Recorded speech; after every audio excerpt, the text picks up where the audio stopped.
Got him, dude. High five. Yeah. Went 40 yards. Less than 40 yards. Got him, Zach. Alright, so today we are having an instructional video on how to cape a deer. Now caping a deer means taking the entire deer skin or cape off of its face. I know there's a lot of videos online already, so this is going to be ours, and we're kind of doing it the way that we're accustomed to. So this is Benjamin. He's 15 years old, and he already knows how to do it. So I think every hunter should be able to do this to save their trophy in the field. I know we get a lot of taxidermy. We do taxidermy on the side, and so we get a lot of capes that come in that are really iffy, especially here in California. And so it gets really warm, really fast, really early in the season when we hunt. So it's important that as a hunter, you guys know how to do this. So we're going to go over this. Our method today is going to be, our instructional video today is going to be on how to cape a deer head as if you were a hunter, and not for the taxidermist. Because as taxidermists, we follow a few different steps to getting it off. So Benjamin's gonna have he's gonna show you what tools you need when you're in the field. And so basically you just need either a sharp knife, or what we're gonna use today is a a razor blade.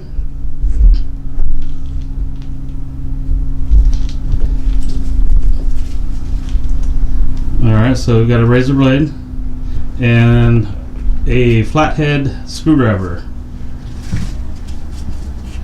He's got some borax to give him some grip as he's working around the face and stuff like that. If you don't have that, that's fine. You can totally manage without it. But that's about it. So Benjamin's going to go ahead and start the first couple of incisions here, and this is where you're going to want to start.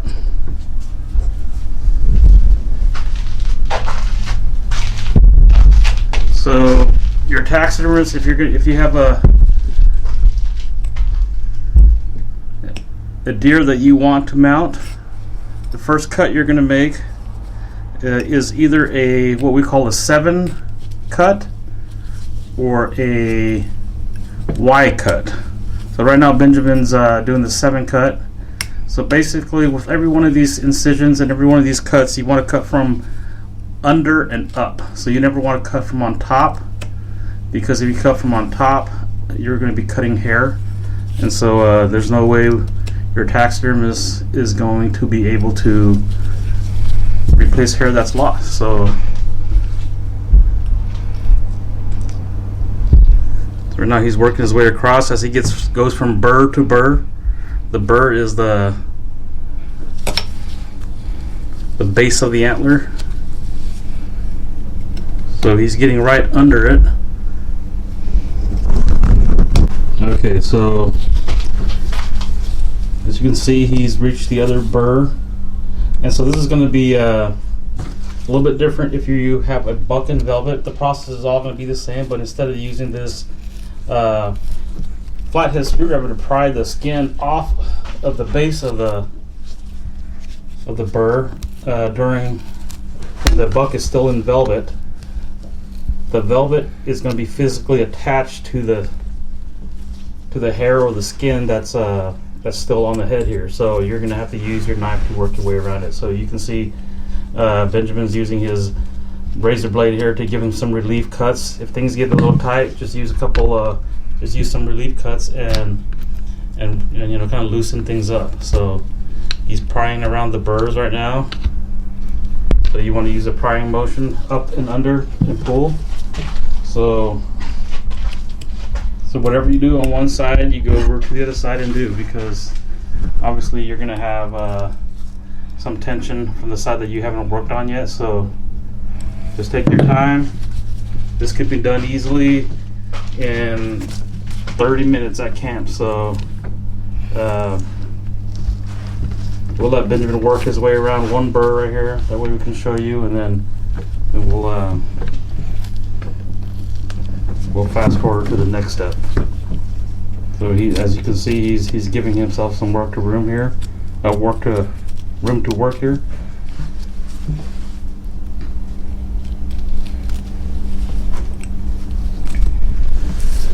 All right, so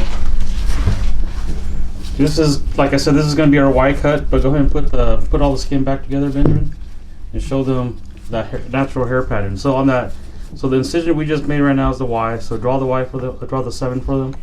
So you can see the 7 goes right there, and then down that natural hair pattern. Every deer is going to have, every deer is going to have this natural hair pattern right here that comes down right here. So that's where your stitching is going to be. It's going to hide the stitching from your taxidermy. So we did a 7. That's just kind of our the way we like it. A lot of guys will do a Y cut, and a Y is fine as well. It's just going from one burr, coming down and making a V, and then drawing out your Y. So it all depends on how your taxidermist likes it. That depends on how you're accustomed to doing it. But Benjamin's doing a Y here, so I'm a 7 here. So on this 7 cut, he's going to come down and follow that dark hair pattern right there. Same thing like his like if he was going to do a Y cut, white incision.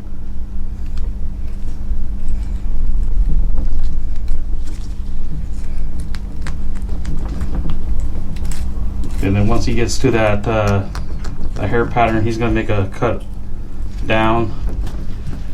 This deer doesn't have much of a dark line behind his neck, and some deer will have that. But a lot of these incisions that you can guide. You can go back. You can use that dark line behind the head to the dark hair pattern behind the head right there to kind of use as your incision to go back in the head, behind the head there. And some guys will do an incision all the way to the back, which is okay. If you're in the field and you want to cool it off and you have nowhere to put it, and you're going to be out there for a couple days, you have salt or you have something like that, or you just want to let it air dry, you can make a complete incision around the back. But today we have this deer already here, so we're going to go ahead and just use a short incision. And so when you're out in the field, Benjamin's going to go and release the burr right there with that screwdriver. And so once he's done with that, we'll show you how that looks like. See him prying here. Get in there, pry, get in there and pry, and then just go all the way around the burr. So you can see Benjamin's completely pried apart that burr right there. So, and you can do that with either your knife if you don't have a flathead screwdriver on you, or you can do it with with a screwdriver. So it's pretty easy. Just take your time, and then he'll do the other burr, and then from there we'll get back to you guys on what's next. All right. So at this point, Benjamin's released the hair around the burr on both burrs, and so now he's gonna do like I said at the beginning. As a taxidermist, at this point, what we do is we turn the ears with the ear butt attached, or the ear still attached to the carcass with the head there. But as a hunter, that's pretty tricky to do. So what we're going to do here is Benjamin's going to go find the base of the ear there. He's going to cut in. I just go straight over here. That way, right off the muscle, the big muscle. What he's doing, he's cutting off that cartilage on top. But as a hunter, that's going to be tricky for you guys to try to find. And so just try to find the ear canal, or stay without cutting a big huge part of the ear canal. A lot of taxidermists will use a lot of that ear canal for if they're doing a high level competition piece. They'll keep the ear canal in. I keep it in personally with all my work. I don't cut the ear canal out. But if you, at this point right here, if you're not careful, you can cut a big chunk of that out, and you won't have any ear canal or ear canal detail to put in your mount. So what he just did right there was just release the ear, and so it becomes kind of tough to move forward from here. So you have to do the same on the other side.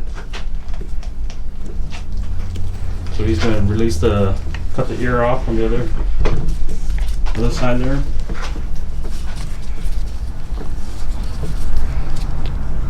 So go ahead and cut the entire muscle, the air butts and everything off. That way the guys, hunters, they know what I'm talking about. There you go. See how Benjamin just cut that whole piece of muscle out? As a hunter, you can see the air canal right there. So as a hunter, that's what you guys would be doing, and not having to worry about turning the ear or missing the air canal or whatnot. So you can see right there, that hole right there, that's the air canal right there. So Benjamin did a pretty good job of that. And now he's just cutting back and releasing any connective tissue that's on that cape right there. So he's getting underneath the chin right now. And so at this point, what we're going to do is start focusing on the front of the face. And we're going to look at once you get the ears and the burrs disconnected, we're going to go and focus on the nose and the mouth. So we'll turn that around.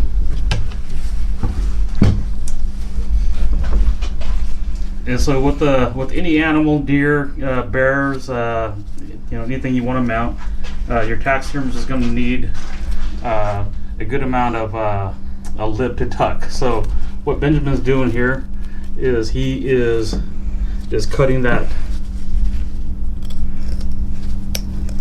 lip right there, saving enough lip skin that's underneath to tuck. As you can see, he's going right in, casting a little bit of shadow. Can't see it much, but once he gets out, we'll show you kind of what the incision is like. So just play it safe. If you're not sure that you're going to cut enough, or you're not doing a good enough job, just stay close to the skull, to the bone. That way you don't make any holes or anything. So he's pretty much done with that bottom lip. So it's same thing on top. Transition to the top of the underneath the nose, and that's perfect right there. Okay, so he's gonna just give it enough skin right there on his incisions. And like I said, when a customer brings us a deer like this in, we try to keep as much meat on the carcass and not leave as much on the skin. But as hunters, that can be pretty difficult to do. You might poke holes and cut holes in your cape trying to do that. So what Benjamin's doing right now is just trying to get that cape off that face, off of that skull. So, and then the tricky part right here with that a lot of people mess up on is when you get up to the cartilage right here, you just want to cut straight up that cartilage right there. Kind of if you feel around on it, it kind of slopes up towards the face, and so just be careful cutting that. Cut straight up that cartilage, and you'll get right past it as you get to where the cartilage stops.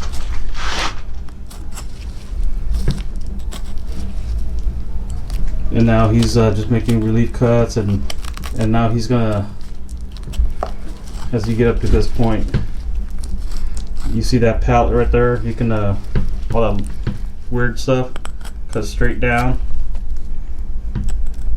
Cut straight down. Keep your hand on the other side so you can feel that you're getting close to your hand, and you don't cut a hole through the skin and to the hair side. So, and you just kind of want to leave all that on the skull.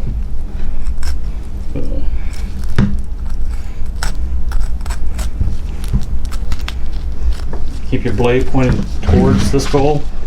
That way it's not pointing out to the skin, and you shouldn't make any cuts at all through that skin. And if it's a couple minor cuts here and there, it's no problem for your taxidermist to fix. But if you start making a bunch of long incisions, start cutting hair on the other side, then it becomes pretty tough. So.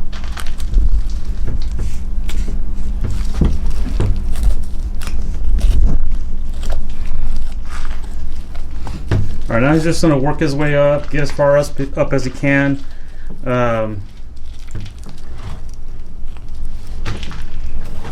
Like I said, I mean, this is a lot of hunters tell me they don't know how to do this, and I think it's a skill or I mean, not even a skill. It's something that you need to know how to do as a hunter. When you're out in the field, you can save your potential trophy. All right, so he's made enough. He's cut up as much as he can, and so this guy's still a little frozen around the neck. If you have some neck meat right here, you can kind of separate the skull from, or the neck from that hair. That skin, I should say.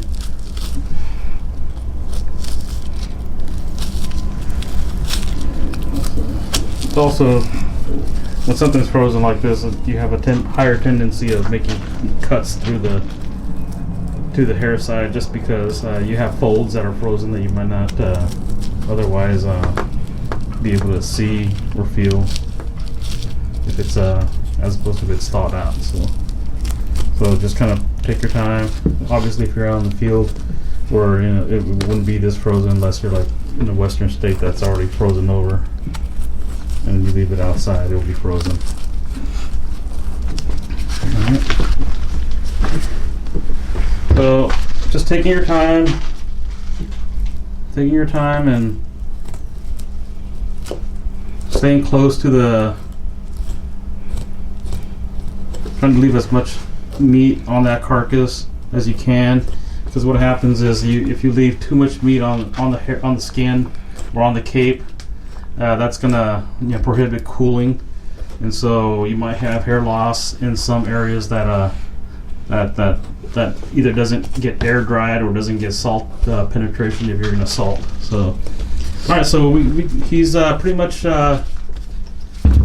gone right to the cheek muscle right there. So now we're gonna work on the eyes, probably the most difficult part. So, a good rule of thumb we do is we actually don't use our thumb, but we use our finger.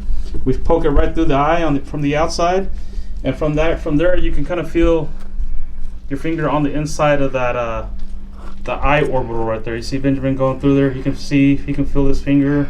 So I mean, you're obviously not going to cut your finger on purpose. You can feel your finger, so it gives you a reference on that you're getting close in there. You're not cutting the eyelids off.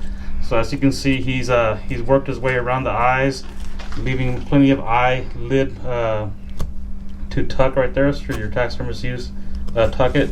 All right. So once we get to this part, the other tricky part around the eye is the tear duct. So we get down to the tear duct here. This is where your flathead screwdriver comes into play again. So the tear duct actually folds into that corner of that orbital bone there. And so what Benjamin's doing, almost poked himself, but what he's doing, he's going in there and just kind of prying it out. So that keeps the tear duct in one piece.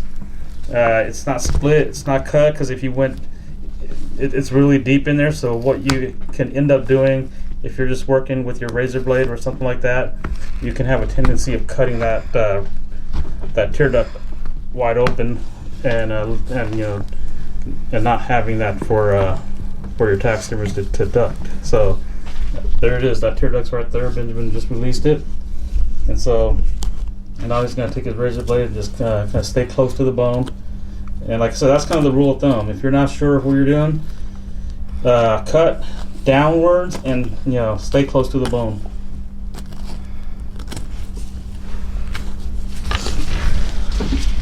Alright, now we're going to check out the other eye. Same thing again, kind of release it right when you know you're getting over to that eye orbital. You're getting close to the eye opening. Put your finger in through the eye from the other side, kind of feel out where you're at. There you go, now he's right on the eye. Not cutting through the eye, not cutting any eyelids or eyelashes off. This is the nictitating membrane. Cut right through that. Okay, now he's right at that corner of that tear duct again. From this corner, you guys can see it pretty well. And grab that flathead again. Get in there and just help pry it out. This is a late season buck. Last weekend of California's rifle deer season. So he's pretty thick everywhere. He's pretty, his skin is starting to thicken up. Tear ducts are really tight in there. The burrs really hard to pry out. So a lot of your earlier season deer, velvet bucks and stuff like that, it'll be a lot easier to get these tear ducts out, and a lot easier to get these burrs out. So, and so what he's doing here, he's just made up with his the incisions that he's made already from the front of the mouth. And so that's about it. Once you get to this point, you can just start, you know, detaching whatever's still attached.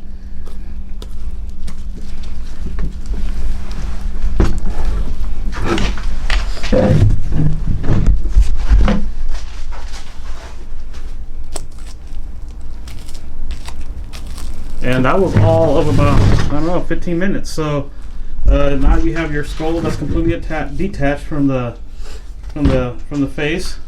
And if you're out of state, obviously you can't bring the brain matter back into California. So this is an opportune time for you to cut that skull plate out. And so with that said, Benjamin's detached and caped this entire deer out in about 15 minutes. And then at this point, what I would do if I was a hunter is wrap this up in, you can let it air dry, you can salt it. The reason why we don't recommend you salt it because the ears aren't turned, the lips aren't turned. So if you don't get salt penetration on that, you will get slippage. But at this point, what I would do, if you know you're going to be just a couple more days out there, you're safe. I'll wrap this up in a garbage bag, dry. Don't let it contact any water, any ice. Wrap it in a garbage bag, put it in your ice chest, and the cape should be nice and cool, and you should be able to save it. So, good job, Benjamin.